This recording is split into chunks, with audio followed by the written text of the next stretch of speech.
जी भाभी। करिश्मा, रेशमा और मनीषा 3 बहनें हैं। उनका एक भाई भी है, मयंक।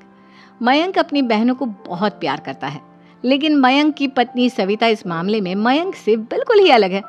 वो अपनी ननदों का जितना बुरा कर सकती है उतना बुरा करती ही रहती है और अपनी ननदों पर हुक्म भी चलाती है। करिश्मा, करिश्मा, तुमने अभी तक नाश्ता नहीं बनाया? तुम्हारे भैया को ऑफिस जाने में देर हो रही है। हाँ भाभी, बस अभी बनाती हूँ। करिश्मा, तुम ये ढीलापन छोड़ दो। कल को पराए घर जाना है। वहाँ अगर तुम इस तरह से काम करोगी तो लोग क्या कहेंगे कि माँ ने और भाभी ने कुछ सिखाया नहीं। और तुम्हारी दोनों बहनें कहाँ हैं? अब रेशमा मार्केट गई है और मनीषा सो रही है। क्या? सुबह के 8 बज रहे हैं और ये महारानी अभी भी सो रही है? ये कहते हुए सविता अपनी सास दुर्गा देवी के पास जाती है। माँ जी, देख रही हो अपनी बेटियों के तौर तरीके? क्या हुआ बहू, सुबह सुबह क्या कर दिया मेरी बेटियों ने? अरे एक तो अभी अभी उठकर किचन में गई है, दूसरी सुबह सुबह बाहर चली गई और तीसरी अभी तक सो रही है। क्या करूं मैं इन तीनों का, मैं तो परेशान हो गई हूँ। जा जाकर उठा उसे और रेशमा से मैं बात करती हूँ। सविता सीधा मनीषा के कमरे में जाती है और उससे कहती है, महारानी जल्दी उठो, सूरज सर पर आ गया है। भाभी थोड़ी देर और सोने दो ना, मैं रात को लेट सोई थी। वो क्या ना, यूनिट टेस्ट चल रहे हैं। शराफत से उठती है या नहीं, या फिर पानी की भरी बाल्टी डालूं तेरे ऊपर? नहीं भाभी, मुझे बिस्तर में नहीं लाना, उठती हूँ मैं। मनीषा जल्दी से उठकर बाथरूम में चली जाती है। सभी आराम से बैठकर नाश्ता कर रहे होते कि तभी रेशमा बाजार से हाथ में सामान लिए आ जाती है। रेशमा को देखते ही सविता उस पर बरस पड़ती है। लो, आ गई महारानी। ऐसा भी क्या सामान लाना था जो सुबह आंख मलते ही बाजार की तरफ रवाना हो गई? भाभी, कल आप ही तो चीख रही थी कि घर का सारा सामान मुझे ही लाना पड़ता है, घर में किसी को भी किसी काम से कोई लेना देना नहीं है। अब मैं बाजार जाकर सामान ले आई तो आपको इस बात से भी तकलीफ हो रही है? देख रही हो माँ जी, अपनी बेटी की जुबान कैंची से भी तेज चलती है। और मयंक, आप तो कुछ कहेंगे नहीं अपनी लाडली बहन को? रेशमा, अपनी भाभी से ऐसे बात नहीं करते।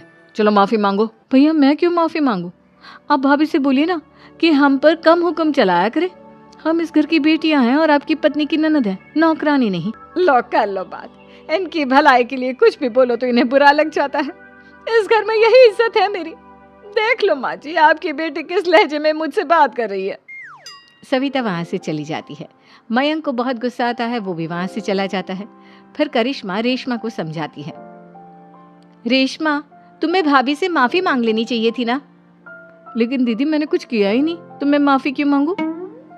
हाँ करिश्मा दीदी, रेशमा दीदी जैसे ही घर में आई भाभी ही उन पर चिल्ला रही थी। हाँ, मैं मानती हूँ कि गलती भाभी की थी। मैं तो इसलिए बोल रही हूँ कि भाभी ने माँ को तो पूरी तरह अपने वश में कर लिया है। वो हमारी बात सुनती ही नहीं।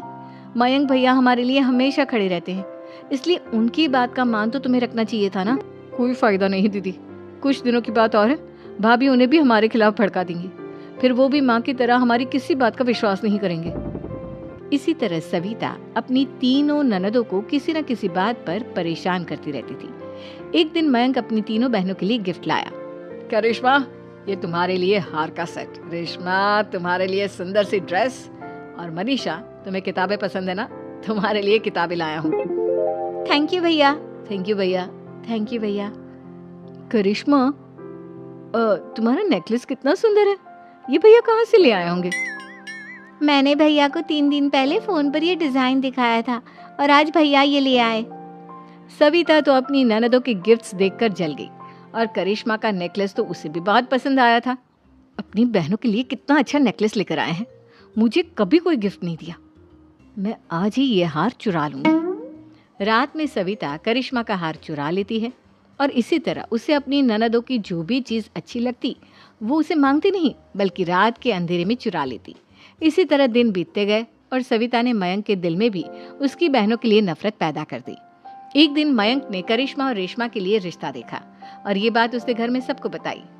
माँ, करिश्मा और रेशमा के लिए बहुत अच्छा रिश्ता आया है, वो लोग कल इन्हें देखने आ रहे हैं। आप और सविता मिलकर सारी तैयारी कर लेना। ये सुनकर करिश्मा और रेशमा खुश हो जाती हैं, लेकिन सविता सोचती है, अगर इन दोनों बहनों की शादी हो गई तो घर और बाहर का काम कौन करेगा? मनीषा तो एक नंबर की कामचोर है, उससे तो किसी बात की उम्मीद लगाना ही बेकार है। मुझे इस शादी को रोकना होगा। अगले दिन सभी लड़के वालों के स्वागत की तैयारी करने में लगे होते हैं। तभी मयंक अपनी बहनों से आकर कहता है, तैयार हो गई तुम दोनों?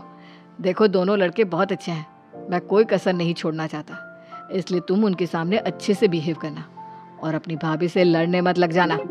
करिश्मा, तुम वो नेकलेस पहन लो ना जो मैं तुम्हारे लिए लाया था। भैया मैं बहुत देर से वो नेकलेस ढूंढ रही हूँ, लेकिन मुझे मिल ही नहीं रहा। क्या तुमने नेकलेस खो दिया? तुम्हें पता भी है वो कितना महंगा था? तुम कोई काम ढंग से नहीं कर सकती। मयंक गुस्से में वहां से चला जाता है। थोड़ी देर बाद लड़के वाले भी आ जाते हैं। वो दोनों बहनों को पसंद कर लेते हैं और रिश्ता पक्का हो जाता है। लेकिन सविता के दिमाग में तो कुछ और ही खिचड़ी पक रही थी।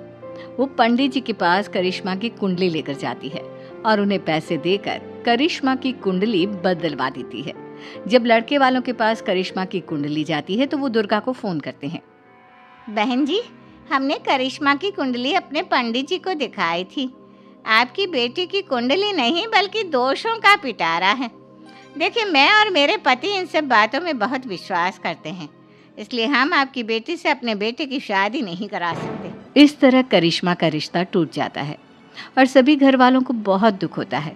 अब कविता सोचती है, चलो करिश्मा का तो रिश्ता टूट गया, अब रेशमा का भी रिश्ता तोड़ना है।